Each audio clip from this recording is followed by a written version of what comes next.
Hey everybody, welcome back to the Whiskey Geeks. My name is Tim. And I'm Alex, and we are two brothers on a quest to bring you the perfect pairing of whiskey and comics. But today, we are talking about our top 3 favorite fall whiskeys for 2022. That's right, the seasons are changing. Summer is getting the heck out of here, and so is all of my summertime whiskey, and I'm just kicking into my fall whiskeys because I don't know about everybody out there. My taste buds change with the seasons. So we thought we would give some suggestions, or at least what we are going to be drinking in the fall. Hopefully that can help your next whiskey purchase. It's also been a million years since we've done anything, so this could very well be the first time you are watching us. So hey, welcome to the Whiskey Gang. Yikes. They're the gang. We're the geeks. You can tell how long it's been since we've done anything. Hit that subscribe button, share this with a friend, get other people to come on and write a comment, tell us what you think of what we're about to talk about. That would be really great. So let's just dive right in. Alex, do you want to go first? Do you want me to go first? Well, I've been staring at this one that I poured a little while ago, and I'd love to just jump in. So yeah, you mentioned that your taste buds are changing. What I assume you meant is that you've started ordering, the PSLs at your local Seattle-based coffee brewery, and you're looking for something similar in your whiskey. I am the most basic white chick of all time. Yes. Or white person, I should say. I don't want to be gender reductive. No. But yes, I'm pretty basic. I do like a good PSL. I am with you. Yes, some of mine are pretty fall based. But yeah, what's yours? Number one. Number one, I went with the Glenfarclas 15-year-old. So getting something that's a little bit, heavily sherry influenced, something on the sweeter, richer, deeper flavor profile there. It's a little creamy. Don't know if it's this isn't like the Deanston organic cream sherry that we've both had. And also we tried to keep our suggestions here to things you can actually get. You more than me, I think. Yeah, well, a little bit. So the 3 that I'm doing, they're all core range. You can absolutely get these, whether you're in Ontario like us or across the country, wherever. The 3 that I'm going to throw out, you can get. So the first is this Highland Glenfarclas 15, and it's syrupy, it's rich, it's a lot sweeter than what I was drinking over the summertime. In the summer, I think both of us, we get into a lot of the lighter, fresher, especially if it's hot outside. Like I don't want to be drinking like a really heavy whiskey over the summertime. So, but this time of year, and this, I really do find this one in particular on the nose and the palate, you do get a lot of those like raisins and dates. I know you've said this before, and I think this was in one of our club tastings, that this is like Christmas cake in a glass. Like it's just whiskey soaked Christmas cake. Yeah. So I'm actually kind of upset with myself for not picking a Glenfarclas, to be honest with you, because it's perfect.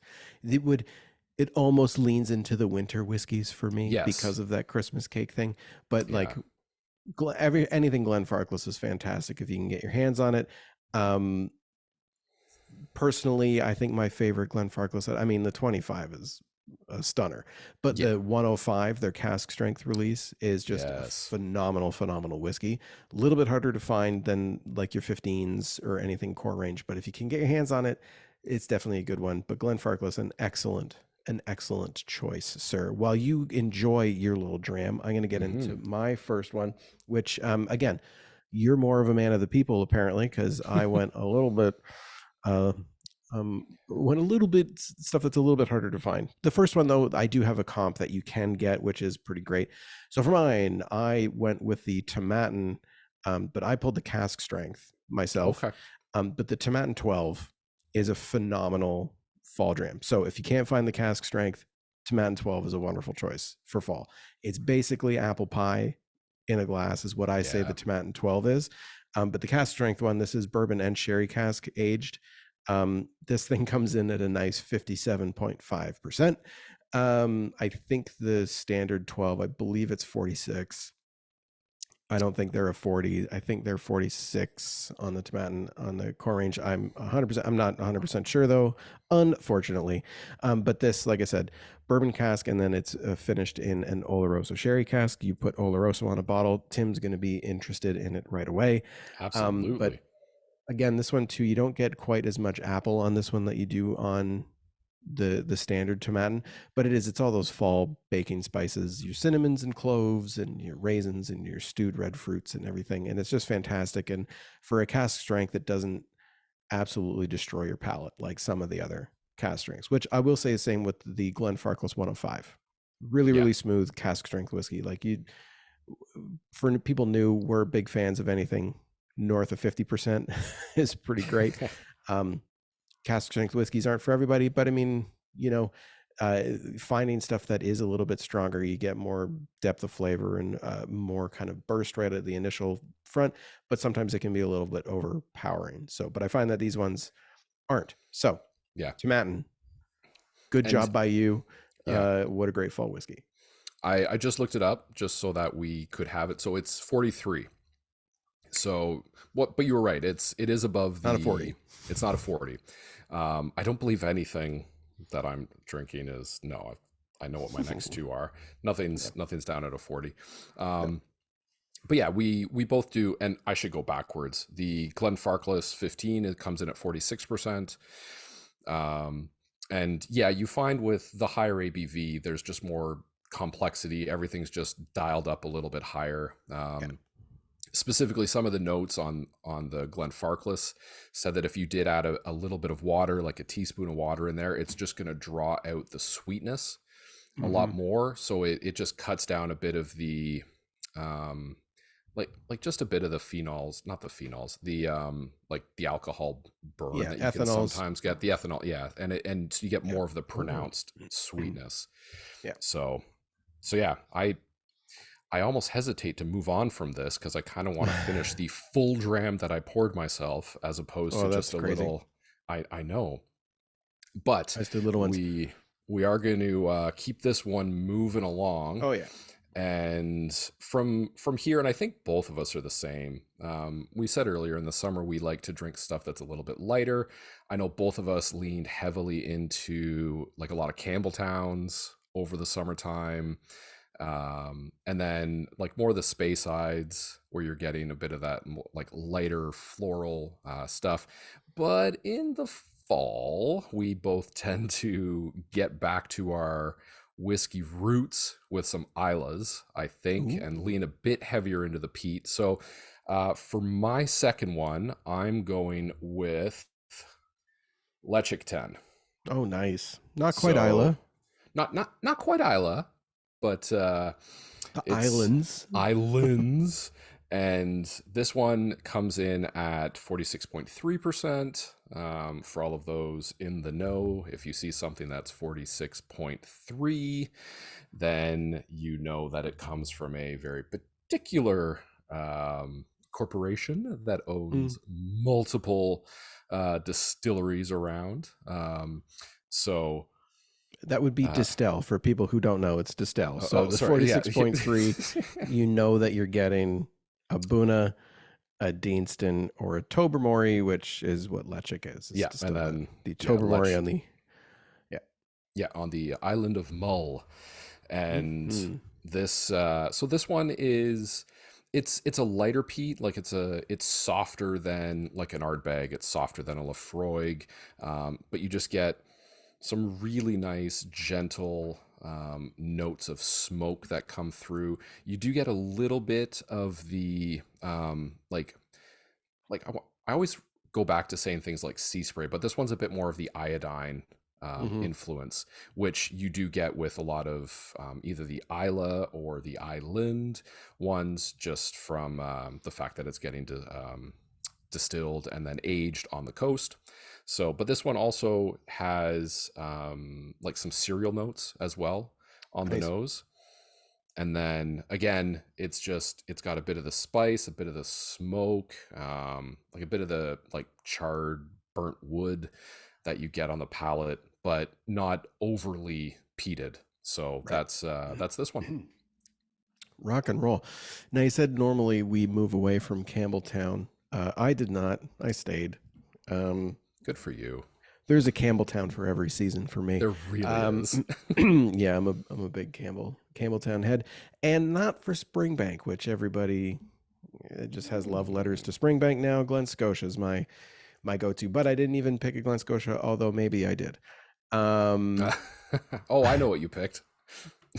So my second one is this wonderful Galdrins, which is a Campbelltown blended malt whiskey from Douglas Lang. So a wonderful independent bottler. They do a big series of different regions. So this is their Campbelltown one. What batch is this? This is batch number 4. So they do different batches every year. So this comes in at 46.2. Good old no chill filtering, natural coloring. No idea what distillery this comes from. Because they don't tell you that, but You've got your theories. my Yeah. theory is it's a Glen Scotia, because everyone talks about the Campbelltown funk, which isn't something that I find is very present in a lot of Glen Scotias. I find that is much more of a Springbank and Springbank group. So Springbank, Hazelburn, your Long Rose, Long row. Yeah. Kilcairn as well. You get a little bit of that in there, but I find Glen Scotia is very, very clean. But this one is like brown butter, like salted brown butter. So it's Yeah. like, it's kind of sweet, but it's kind of salty at the same time. There is a tiny, tiny little bit of smokiness that comes through at the end, which is why this is kind of more of my fall stuff. I mean, another really good one that I almost picked was the Victoriana. I just Oh, kind of nice. figured that's almost impossible to find right now. This Galdrins blend, you can, for all of you fine folks in Alberta, and I think it's pretty available in BC. Ontario is not the easiest to get, but Alberta's got it. They're our good friend. I say our good friends. We just buy a lot of stuff from them. Craft Cellars, Kensington Wine Market, Whiskey Drop. I believe they all have this Galdrins. It's like around the $100 mark.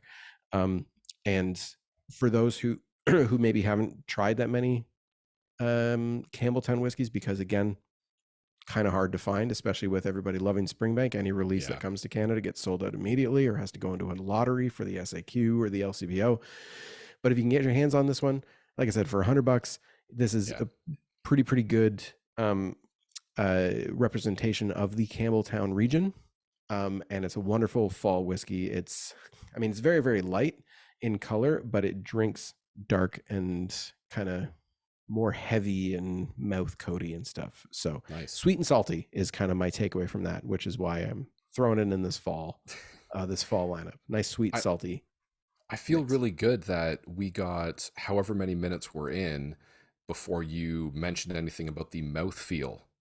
And you didn't say mouthfeel. I know you didn't, but the mouthy creep. Yeah, I know it's. I think it's worse that like I've got a mustache when I say mouthfeel. I feel like that's worse.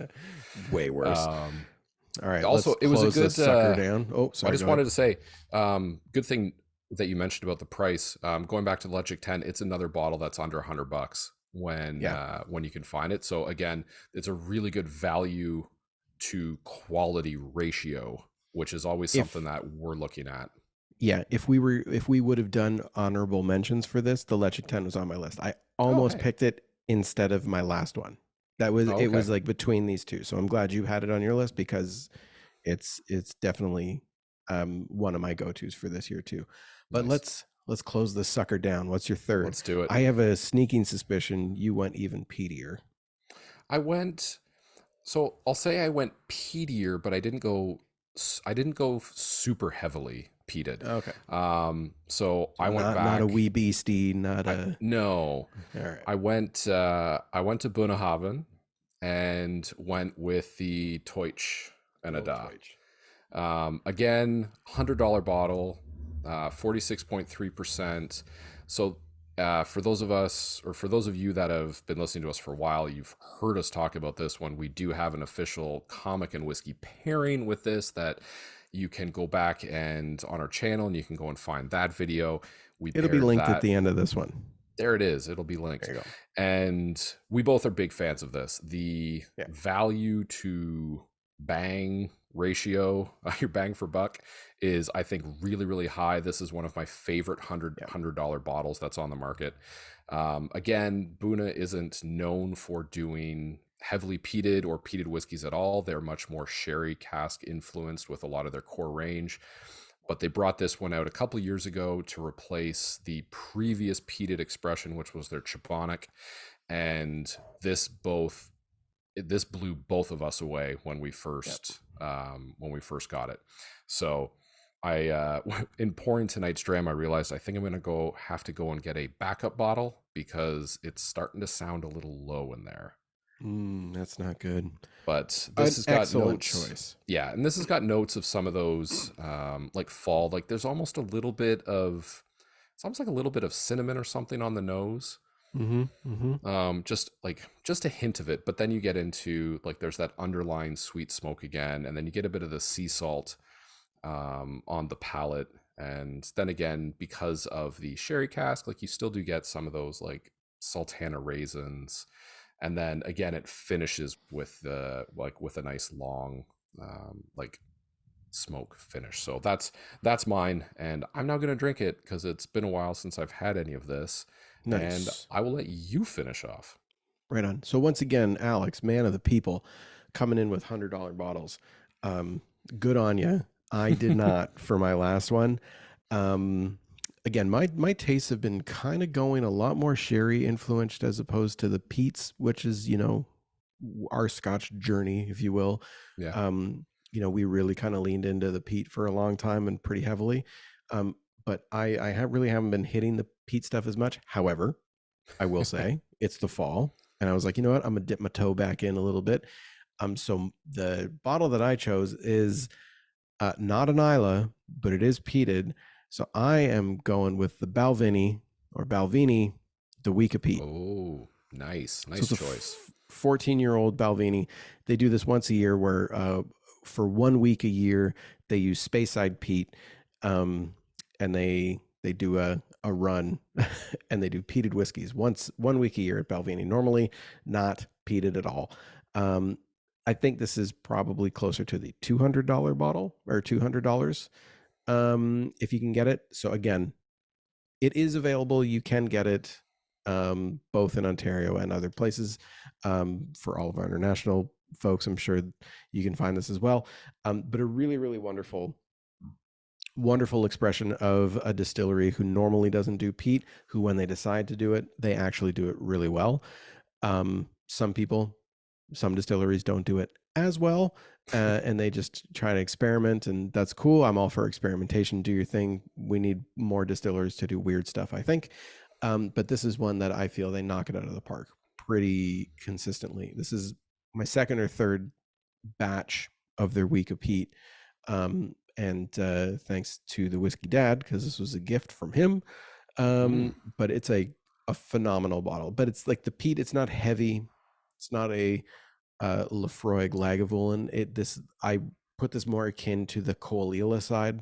Okay. For all of you Isla fans out there, if you've not tried any of these non-Isla peated expressions, if you're pretty heavy on the Isla side, I think that Coahuila is like a light peat, which is similar to your Teutschenegau.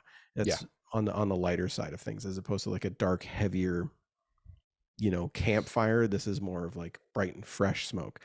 This kind of hits the same notes to me. Yeah, so, I think when you shared a dram of that one, because I don't think you should give the Whiskey Dad 100% credit on that bottle. Oh my I gosh, think that's right. That was a co-gift. A little bit of a joint birthday present. Sorry, buddy. And I remember trying that and thinking the exact same thing. Like it's a nice take on peat from a non-peated distillery. And that's actually something really fun to do, is to go out and try some different peated expressions from distilleries that don't normally do it, and then compare them with whatever your favorite, Isla is, and just see what the difference is. Like, see if you can taste the difference between a Speyside peat and an Isla peat, and get into a bit of that terroir, which is so much more about, which has historically been much more of a wine conversation, Hmm. but seems to be coming into the whiskey world a little bit more. So, And you can even compare that with like an Orkney peat yes. as well, Yeah, because absolutely. distilleries up there, and even the Isle of Skye, they do Yeah. some, they throw some peat stuff in there too Yeah. with their stuff. So I think that's going to wrap it for this one, Yeah. folks. So that is our three. So once again, Alex, hit me all three of your whiskeys. Go. All What are your right. three whiskeys for fall? 3 whiskeys for fall. I've got the Glenfarclas 15 from the Highland region. I've got the Legic 10 from the Isle of Mull. And then I've got the Bunahaven Teutschenada from Isla. Excellent. And mine, the Tomatin Cask Strength, or the Tomatin 12-year-old, if you can't find the cask strength, the Galdrins Campbelltown Blend, and then Balvenie Weekapeat 14-year-old from Speyside. So I went Highland, Campbelltown, and Speyside. Well, that's going to do it for us, folks. Thanks so much for checking it out. You can check out some other stuff. Make sure, again, you are hitting the subscribe button on the YouTube and the podcast land. We've got a lot of other podcasts. If you go back in our archives, I'm going to call it an archives because it's been a couple months, but we do a lot of comic book related things, nerd culture stuff. We reviewed the Book of Boba Fett series. We reviewed Marvel. We do Marvel movies and stuff. We're going to be doing a lot more of that as the fall because we're in the middle of content again, again right now. So much. I can't. There's so much keep stuff up. going on. Yeah, so we're going to be doing a lot of different kind of recaps and review shows of like our thoughts on stuff like Rings of Power and the Game of Thrones and all the Marvel stuff like She-Hulk and Sandman on Netflix. So we're going to be doing a whole lot of stuff. Prey. You need to watch Prey. Yes, I do. The Predator movie. We're definitely going to do that because that movie slaps. Yeah. And we're about to dump a metric ton of whiskey reviews on this YouTube channel as well. We have been I'm going to say kind of a war chest of whiskey this year, and we just haven't been recording a lot of content for various personal reasons, which we're not going to get into, but we are about to record an unbelievable amount of whiskey reviews. So make sure you're hitting the subscribe button and coming back because there's going to be a lot more content coming this fall and winter, especially as we gear up for our year-end award show. Yes. Need to start drinking some more so that we gotta put some work into some of these newer bottles that have just, maybe had a sip or two. I need to really get them in, let the palate play around with them a little bit, see where things stack up. Problems. I know. Hey, they're the only problems I've got, man. That's true. That's true. All right. For the Whiskey Geeks, my name's Tim. And I'm Alex. And remember, Scotch and stories, they belong together. Cheers, Tim. Cheers, buddy. Woo!